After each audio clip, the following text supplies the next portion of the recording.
బ్రెయిన్లో ఉన్న వాటరు ముక్కులో నుంచి కారితే వినడానికి కొంచెం హారిబుల్గా ఉంది కదా. ఈ కండిషన్ని సిఎస్ఎఫ్ రైనోరియా అంటారు.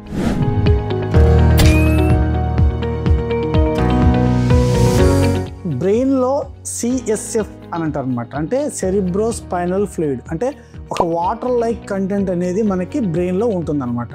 ఎందుకంటే మన బ్రెయిన్లో ఓన్లీ బ్రెయిన్ మాత్రమే కాకుండా దానికి ఒక కుషన్ ఎఫెక్ట్ ఉండాలన్నమాట. బ్రెయిన్ లోపల వాటర్ ఉంటుందన్నమాట. దీనికి వెంట్రికల్స్ అంటారు. వెంట్రికల్స్ అనేది మనకి కొరాయిడ్ ప్లెక్సస్ అండ్ వెంట్రికల్స్ అని కొన్ని ఉంటాయన్నమాట. వాటిల్లో వాటర్ అనేది ఉంటుందన్నమాట. ఈ వాటర్ అనేది మనకి ప్రొడక్షన్ అండ్ అబ్జార్ప్షన్. అంటే ఏంటంటే ప్రొడక్షన్ అంటే ప్రొడ్యూస్ చేయడం, అబ్జార్ప్షన్ అంటే తీసుకోవడం అనమాట. ఇప్పుడు ఎక్కువ ప్రొడ్యూస్ అయిందనంటే వాటర్ కంటెంట్ ఎక్కువ అయిపోతుంది, దానివల్ల ప్రాబ్లమ్స్ వస్తుంది. అబ్జార్ప్షన్ తగ్గింది అనుకోండి, ఎక్కువ అయిపోతుంది, దానివల్ల ప్రాబ్లమ్స్ వస్తుంది అనమాట.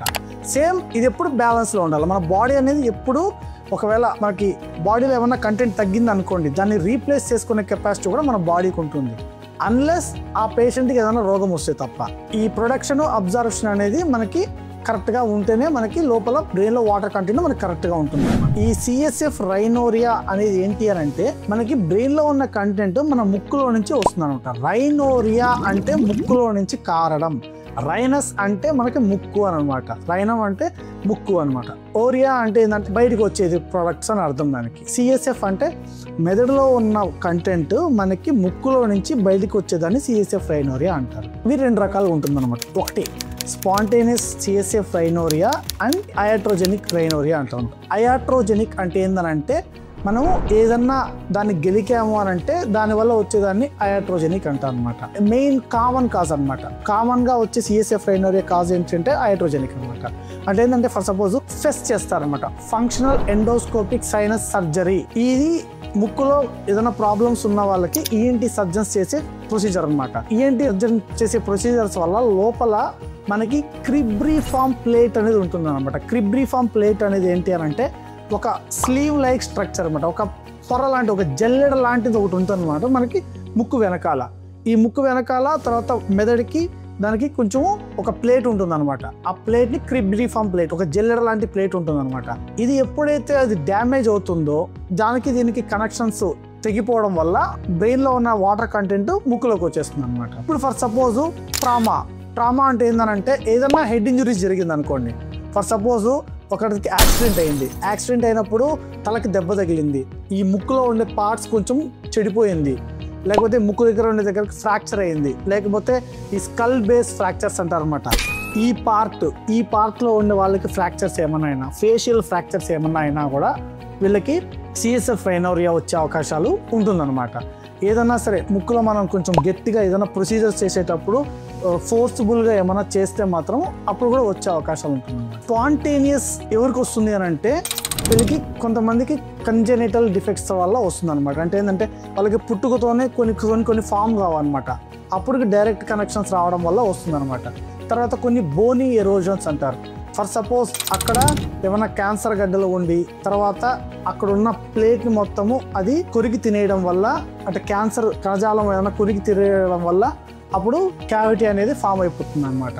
తర్వాత స్కల్ డెహిసన్స్ అంటారు అనమాట. అంటే ఏంటంటే స్కల్లో కొన్ని పార్ట్స్ సరిగ్గా ఫామ్ అవ్వదు అనమాట, దానివల్ల కూడా వస్తుంది అనమాట. ఇవన్నీ స్పాంటేనియస్ కింద వస్తుంది. ఈ సిఎస్ఎఫ్ రైనోరియా మనకి ఎర్లీగా ప్రజెంట్ అవ్వచ్చు, లేకపోతే కొంచెం నిదానంగా కూడా ప్రజెంట్ అవ్వచ్చు అనమాట. ఎర్లీగా ప్రజెంట్ అయింది అనుకోండి, మనకు ఓకే తొందరగా మనం దాన్ని తీసుకొని క్యూర్ చేసుకునే అవకాశాలు ఉంటాయి. డిలేడ్గా ప్రజెంటేషన్ అయినా మనము దాన్ని ఏ రకంగా అది వచ్చిందో చూసుకొని దాన్ని ట్రీట్మెంట్ తీసుకోవాలన్నమాట.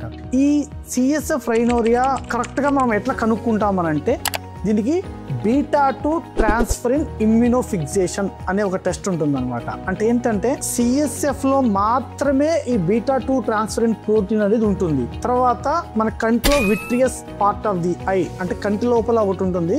తర్వాత పెరిలింఫ్, ఈ 3 పార్ట్స్లోనే బీటా-2 ట్రాన్స్ఫరిన్ అనేది ఉంటుంది, మిగతా పార్ట్స్లో ఉండదు. ఫర్ సపోజ్ సార్ ఇది జలుబు కావచ్చు కదా అని కొందరు అడుగుతారు. జలుబుగా లేకపోతే తల్లో ఉన్న వాటర్ అని ఎట్లా కనుక్కుంటామనంటే జలుబులో బీటా-2 ట్రాన్స్ఫరిన్ ఉండదు, కానీ ఈ సిఎస్ఎఫ్ రైనోరియాలో మాత్రం బీటా-2 ట్రాన్స్ఫరిన్ ఉంటుంది. దీన్ని మనం ఈజీగా కనుక్కోవచ్చు అనమాట. ఈ కనుక్కున్న తర్వాత for suppose CSF rhinorrhoea confirm అయింది. ఎట్లా కూడా కన్ఫామ్ చేయొచ్చు అంటే బీటా-2 ట్రాన్స్ఫరిన్ మాత్రమే కాదు, మనం సిటీ స్కాన్, ఎంఆర్ఐ స్కాన్, వీటిలో సిస్టర్నోగ్రఫీ అంటారు అనమాట. రేడియో న్యూక్లియర్ సిస్టర్నోగ్రఫీ అంటారు. ఈ టెస్టులు కూడా మనం కనుక్కోవచ్చు. ఎంత పెద్ద డిఫెక్ట్ ఉందో మనం కనుక్కోవచ్చు అనమాట. ఇప్పుడు ఫర్ సపోజ్ మనకి క్రిబ్రిఫార్మ్ ప్లేట్ ఉంది, లేకపోతే posterior part of the skull base ఉంటుందన్నమాట.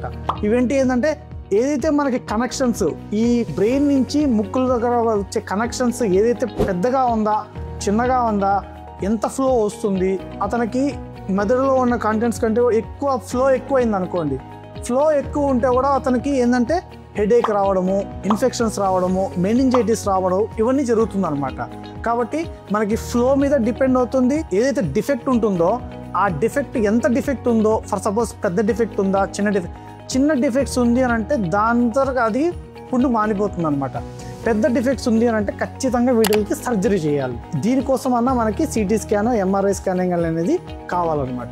తర్వాత లోపల పైపు వేసి ఎండోస్కోపిక్ చేసి చూస్తారనమాట. డాక్టర్స్ అనేవాళ్ళు ఎండోస్కోపిక్ చేసి చూసి ఎంత డిఫెక్ట్ ఉందో వాళ్ళు అనలైజ్ చేసి, తర్వాత సిటీ స్కాన్, ఎంఆర్ఐ వాళ్ళతో అనలైజ్ చేసిన తర్వాత ఇది మనము డిఫెక్ట్ని క్లోజ్ చేయడానికి ఉంటుందన్నమాట. ఇటియాలజీ ఆఫ్ లీక్ అంటే దేని వల్ల వచ్చింది ఈ లీక్ అనేది కూడా మనము చూసుకోవాలన్నమాట. దేని వల్ల వచ్చింది, ఫర్ సపోజ్ ఇది క్యాన్సర్ వల్ల వచ్చింది అనుకోండి, మనం క్యాన్సర్తో పాటు దీన్ని కూడా మనం క్లోజ్ చేసుకోవడానికి మనం చూసుకోవాలన్నమాట.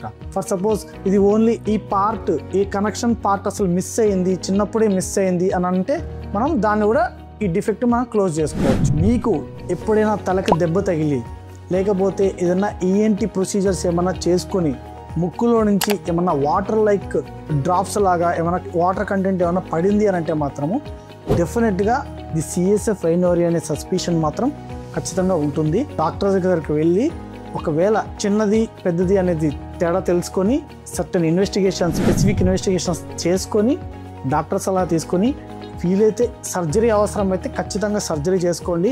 సర్జరీ ఒకవేళ మీరు చేసుకోకపోతే డిఫెక్ట్ పెద్దగా ఉంది అంటే మాత్రము మీకు రిపీటెడ్గా తలకి ఇన్ఫెక్షన్స్ వచ్చే అవకాశాలు ఉంటుంది. ఎందుకంటే మనకి ముక్కులో ఉన్న బ్యాక్టీరియా డైరెక్ట్గా బ్రెయిన్కి వెళ్ళే అవకాశం ఉంటుంది.